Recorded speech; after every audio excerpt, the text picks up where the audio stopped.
మన చరిత్రను మనమే ఉద్దేశపూర్వకంగా రాజకీయ అవసరాల కోసం, రాజకీయ ప్రయోజనాల కోసం దీన్ని చరిత్ర కాలగర్భంలో కలిపేద్దామా, లేకపోతే నగరం యొక్క చరిత్రను పునరుజ్జీవింపజేసుకుందామా? ఈరోజు మేము తీసుకొస్తున్న ప్రాజెక్ట్ ఎవరికి వ్యతిరేకం కాదే. ఈరోజు ఒకప్పుడు హైదరాబాద్లో 30 ఫీట్ల రోడ్లు ఉండేవి. అంతెందుకు, అత్యంత శ్రీమంతులు నివసించే Jubilee Hills road number 36 almost 25-30 feet road ఉండే. I seen that road. మేము పోయేవాళ్ళం. ఈరోజు 150 ఫీట్లకు విస్తరించిన రోడ్ నెంబర్ 45 40 ఫీట్లు ఉండేది. ఈరోజు 150 ఫీట్ రోడ్ అయింది.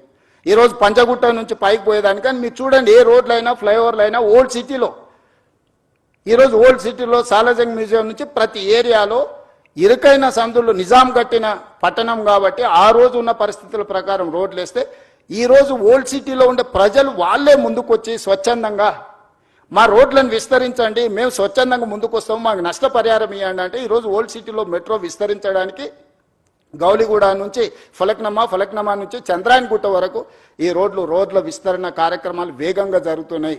మనం మెట్రో రైలు నిర్మించుకోవడానికి ఇవాళ ఓల్డ్ సిటీలో ఉన్న పౌరులందరూ ముందుకొచ్చి, ప్రజాప్రతినిధులందరూ ముందుకొచ్చి, అక్కడ ఉన్న ఎమ్మెల్యేలు ఎంపీలందరూ ముందుకొచ్చి ప్రభుత్వానికి విజ్ఞప్తి చేసి మేము కూడా ప్రపంచంతో పోటీ పడే విధంగా అభివృద్ధి చెందాలనుకుంటున్నాం. ఇంకెంతకాలం మేము ఈ మురికి కూపంలో మేము జీవించదలుచుకోలేదు, మాకు సరైన నష్టపరిహారం ఇచ్చి మా ప్రాంతాన్ని అభివృద్ధి చేయండి అని ఆ పార్లమెంట్ సభ్యుడు, ఆ శాసనసభ్యులు ముందుకు వస్తే ఈరోజు వేలాది కోట్ల రూపాయలు అక్కడ ఈ నగర అభివృద్ధి కోసం, ఈ రోడ్ల విస్తరణ కోసం, ఎలివేటెడ్ కారిడార్ల కోసం, మెట్రో రైల్ కోసం, మిరాలం ట్యాంక్ కేబుల్ బ్రిడ్జ్ కోసం ఈరోజు మనం వేల కోట్ల రూపాయలు ఖర్చు పెడుతున్నాం. ఈరోజు మా ఆలోచన, మా ప్రభుత్వం యొక్క ఉద్దేశం ఎవరికో నష్టం కలిగించాలని కాదు. ఎవరైనా మూసి మురికి, ఇప్పుడు మీరు చూసిండ్రు ఎంత కాలుష్యం ఉందో, ఎవరైనా కోరుకొని అక్కడ జీవించాలని అనుకుంటాడా?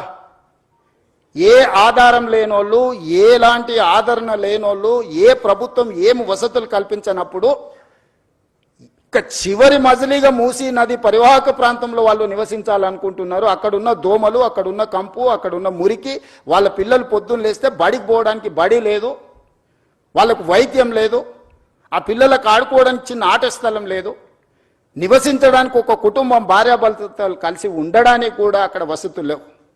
వర్షాలు వచ్చినప్పుడు, వరద వచ్చినప్పుడు ప్రాణాలు అరచేత పట్టుకొని అర్ధరాత్రి పూట పరిగెత్తాలి ఎక్కడికో. నిల్వ నీడ లేని వాళ్ళే ఈరోజు మూసీ నది పరివాహక ప్రాంతంలో ఈరోజు నివసిస్తున్నారు.